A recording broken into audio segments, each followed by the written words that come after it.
You're sort of like a Martian to me. I think of you as like another species. My kids think the same thing. Really? Why do they think it? Because they're teenagers. Well, if we're in agreement, maybe it's true then. What does it feel like when you win? I mean, it feels good, but it means I'm just on to the next thing. Do you ever feel satisfied? Yeah, I feel satisfied because I know I'm learning. I love to learn, right? And I know I'm still competing. You know, when I first started, I was the youngest guy in the room, you know, and people were like, are you too young, whatever. Now I'm the oldest guy walking in the room and like, well, what's this guy know about technology or AI? Why are you trying to compete with all these big companies? They're gonna kick your ass. I'm like, let's go. You know, that's motivating to me. He's sort of the type of person that I understand least in the world. His whole life is about competition and beating the competition. And he said that he wakes up thinking about the competition. And I think that's actually insane. And I can't imagine existing that way. We're gonna figure out if there's something wrong with me or something wrong with him. I think it might be me.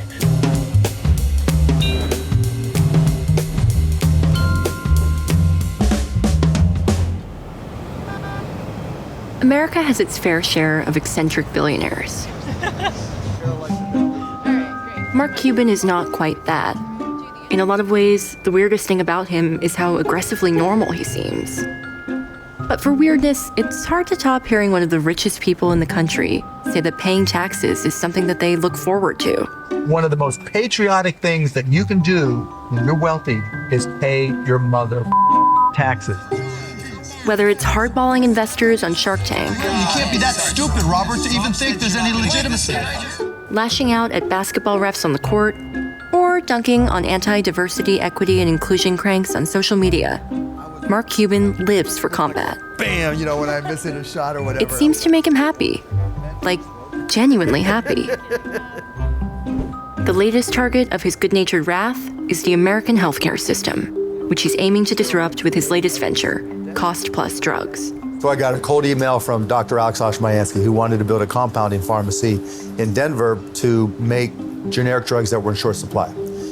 And it was right around the time that Martin Shkreli was getting ready to go to jail. And so I had been reading about that. And it was apparent to me that if he was able to raise the price of Daraprim, this was not an efficient market. So the question was why? And so working with Alex and talking to Alex, the key element that was missing in the industry is transparency. It was and is dominated by three big pharmacy benefit managers, and they set pricing despite their claims otherwise. And so we felt like if we could create a company that was completely transparent and show our costs, et cetera, that it would start to bring back the one thing that was missing in the healthcare system, which was trust. So we started costplusdrugs.com, and if you go to the website, you put in the name of the medication, we'll show you our actual cost, our 15% markup, and if you want it delivered via mail order, it's $5 to the pharmacist, $5 to for shipping, and the prices are just dramatically cheaper. So do you feel like it's a failure of government that you have to be doing this? No, Why? It's definitely not a failure of government. Well, I take that back. It's not a failure of government from a legislative perspective. Okay? It's a failure of government in that by choosing to allow companies that, the PBMs that they work with for Medicare Part D or Medicare Advantage, then they're reinforcing the fact that there's no transparency because of the contracts that they've signed with them have no transparency, right, for the most part. And then it's a bigger failure on the part of all the companies that self-insure, particularly the big companies. If you're a CEO of a big company, medium-sized company, your company, right, your core competency is not worrying about healthcare costs. Right? You work with an employee consultant or whatever it may be, and you just think they're doing their job, but the reality is healthcare costs have become your second largest line item, right after payroll. So when you ask why are we where we at, it's not because we should have legislated against them, it's because the government should say, okay, if you're gonna be part of Medicare, you have to be transparent to us on your actual costs, you have to be transparent to us in your markups, you have to be transparent in your prices, and we're gonna publish all those things. And if you try to game it by using offshore companies to do, rebates, then we're not gonna work with you. It's gotta be straight net pricing. If the government did that with Medicare and Medicare Advantage and those partnerships, it'd be a whole different game. Are the pharmaceutical companies too powerful? Are you talking about the manufacturers or the PBMs or? All of it. The PBMs, yes. Because now they're vertically integrated and becoming more so. And so we hear a lot of talk about regulatory capture, but it's scale capture. Where they basically, explain that? A scale capture is where they go into a company and they say, we're so big, if you don't work with us, you're not going to be able to get all the services and prices and everything. And we're not going to share with you what we're doing with everybody else, but we're the biggest, so you must know that we're good. No one ever got in trouble for doing business with IBM, right? That type of concept. And it's just been a disaster. And you know, we hear story after story about people who can't afford their healthcare, can't afford their medications, and it doesn't have to be that way. And I really truly believe that there's a straight line from where we are today to completely fixing healthcare in the United States if we can get, in particular, big companies to become transparent in their negotiations and to publish what they do. It's not that hard. So what needs to change? If for the Medicare Advantage program, they don't approve anybody for Medicare Advantage that works with the big 3 PBMs, right? The big companies, they stop working with the big 3 PBMs and publish their contracts. That happens, we're looking at the United States of America as the shining light of a healthcare system.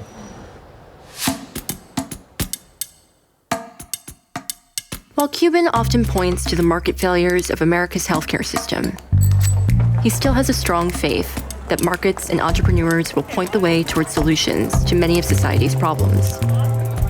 So, obviously, at some point, we were going to talk about Ayn Rand.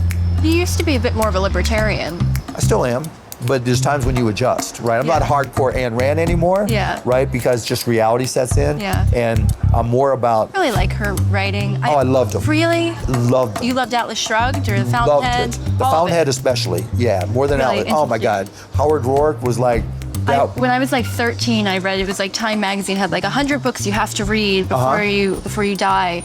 And I was obsessed with every moment, trying to learn stuff. So I had no idea who Ayn Rand was, and I'd never heard of her. And I read Atlas Shrugged, and I thought it was just a book about trains, you know? I had no idea what it was. But see, I always had an entrepreneurial spirit.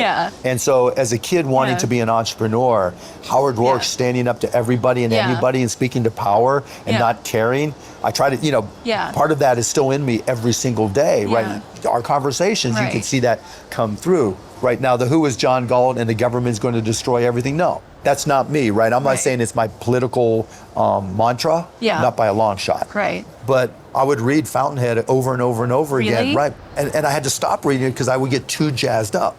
And it wasn't about LS2E and who's bad and who's good, right? It was just Howard Roark, these were his principles. He busted his ass. He didn't care what anybody else thought about him. You could agree with him, you could disagree with him. He didn't care, right? Now, I'm not trying to make myself Howard Roark, right? But I don't care, right? You could agree with me, you could disagree with me. There's nothing about what any of them say that impacts my life so far, one way or the other. But I'm going to be motivated to do what I think is right. To me, that was a huge positive. What's your relationship with that type of celebrity, right? You did Shark Tank for how many seasons? 15. 15. Do you like being you were getting mobbed on the way in here? Do you like being a kind of... I know what I'm getting into when I go somewhere, right? Right. And so it's not a bad thing. It just is what it is. Yeah. I mean, it's fun, because it allows me to connect to anybody, anywhere. I can walk into any room and somebody, 90% of the time, they're going to know me, right? Maybe not by sight, but know of me. And I can have a conversation talking about anything. So it opens the door for people who I might not otherwise get to meet, right? Or get to talk to, which is a great thing. But overall, it's been a positive, except for just social media, right? Just because all the hate that's inevitable in social media, that gets annoying. Couldn't you hire someone to filter through that for you? No, what good is that? Why would I do that? I don't know. I mean, if I were you, I would not spend 2 seconds on social media. No, but I want to learn, right? I want to learn, and I want to get on social media. Well, there's the it's just if I'm talking about cost plus drugs, right?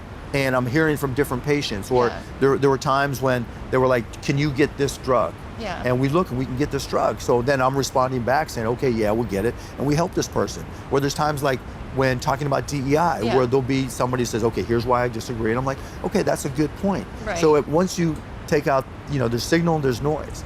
And if you get rid of the noise and you're willing to realize that Twitter's not real life, or Threads for that matter, right? Any opportunity I have to learn something is a good day, right? Anything that I picked up that is N+1 versus where I was before, that's amazing, right? I credit most of my success to being good at reverse engineering. The internet is crawling with starry-eyed optimists trying to reverse engineer wealth by mimicking the mindset of billionaires. You want to make $1 million a year, you gotta do this. But even though I'm the opposite of a hustler in every way imaginable, I am still fascinated by what goes on in Mark Cuban's head. Your brother said something about you once in like the early 2000s that he doesn't even think it's about the money. He thinks it's just about the competition for you. He's right, yeah. And you've said something to the effect of you wake up every day thinking about the competition. Why? I'm just competitive. Why? That's who I am. I've played sports my entire life. Yeah. I still go out there and play pickup, and if I miss a shot, I get mad. I'm just competitive. I won't play golf, because I'm so competitive. I don't have the time to put into it. I've golfed once in my entire life, other than putt-putt and Top Golf type things. Literally once in my life, and it was with a customer in 1989, and I was with my club, bam, when I miss it a shot or whatever. I'm like, I can't do it because I can't get good at it. What the customer think? He didn't care. He was going to still do business. He was kicking my ass anyway, so he was happy. Yeah.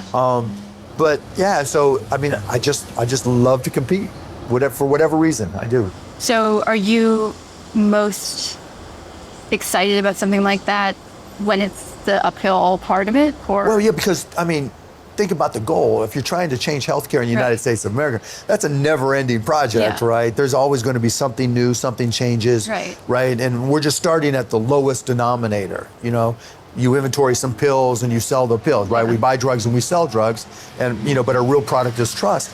And so, how can you extend that to all of healthcare? That's a forever project.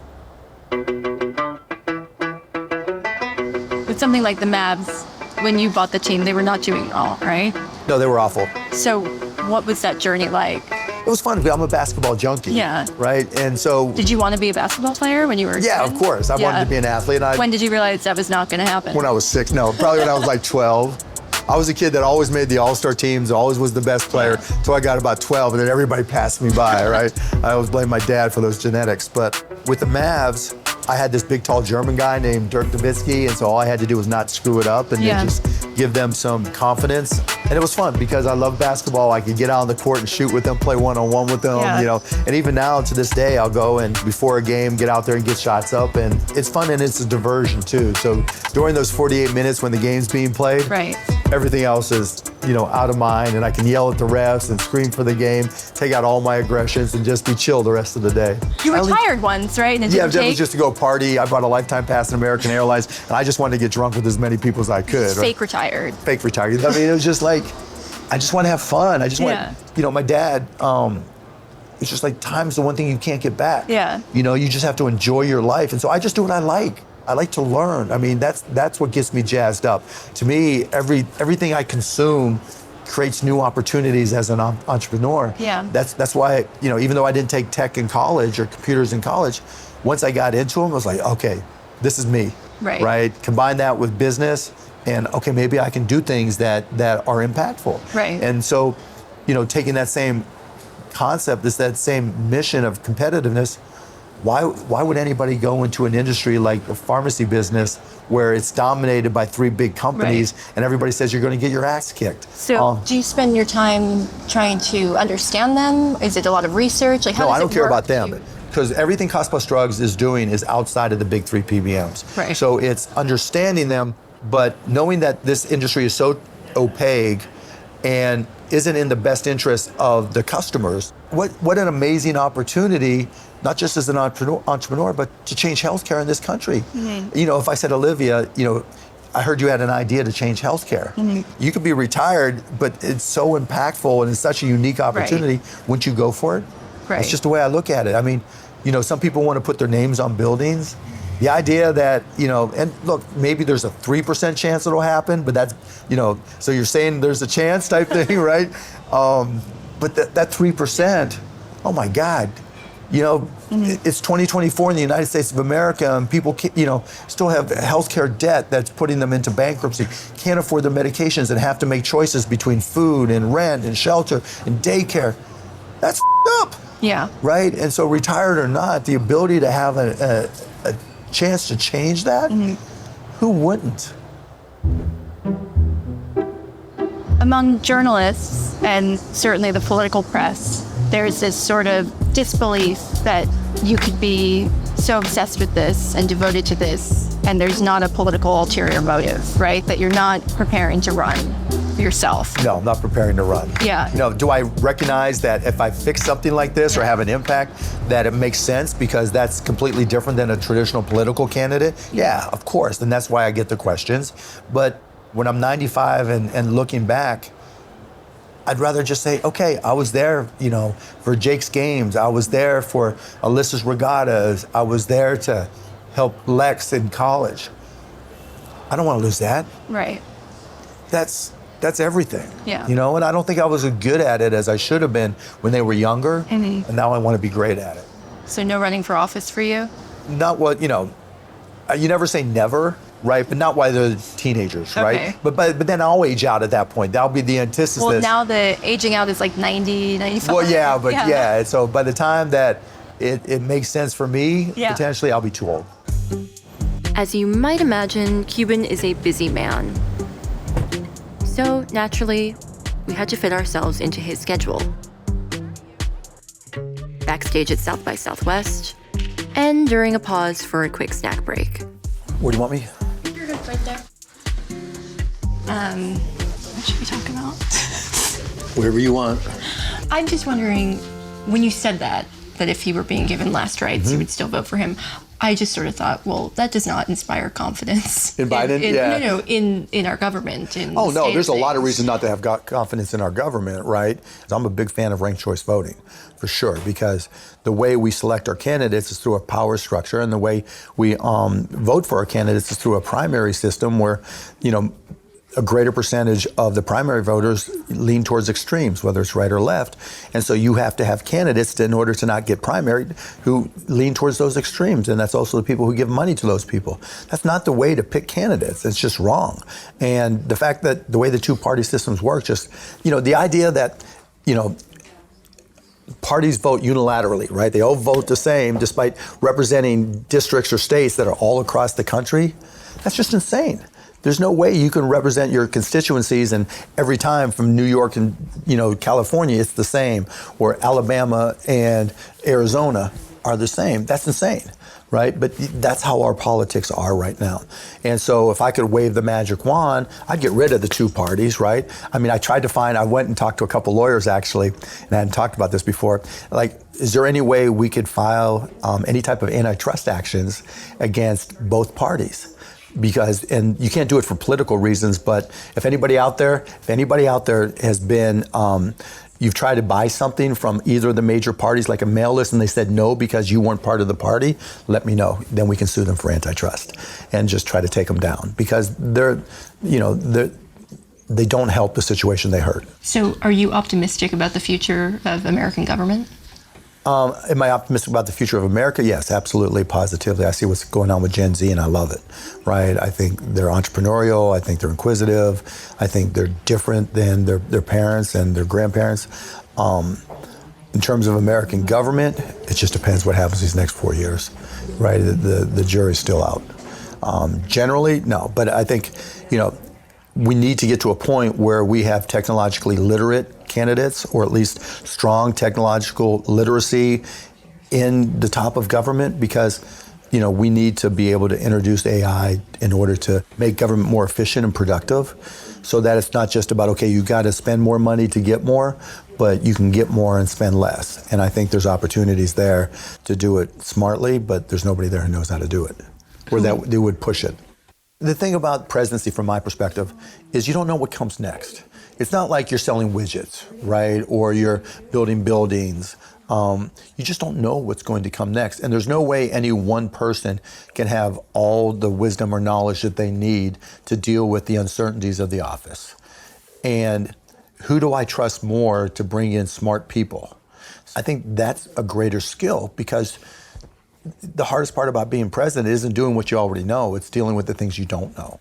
You were talking about your parents not going to college, and you come from a working class background. Do you ever have guilt about how hard they worked? Your mother worked odd jobs, right? Your father did. Not guilt. I mean, I appreciate what they gave me, and I tried to give back to them. Once I made money, it was just like, whatever you want to do, you just go do.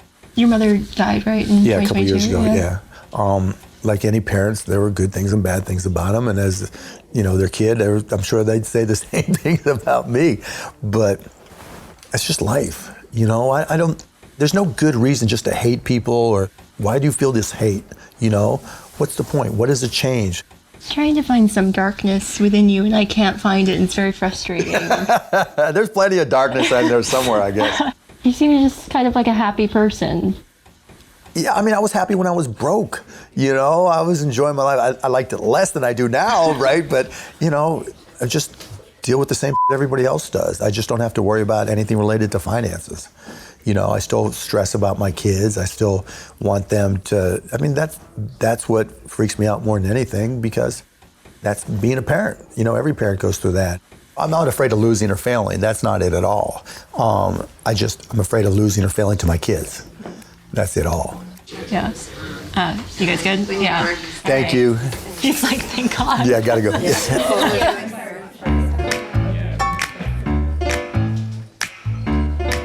There's something about people like that who need to be going constantly that I find really fascinating, where it doesn't seem like there's a lot of built-in stillness in their life.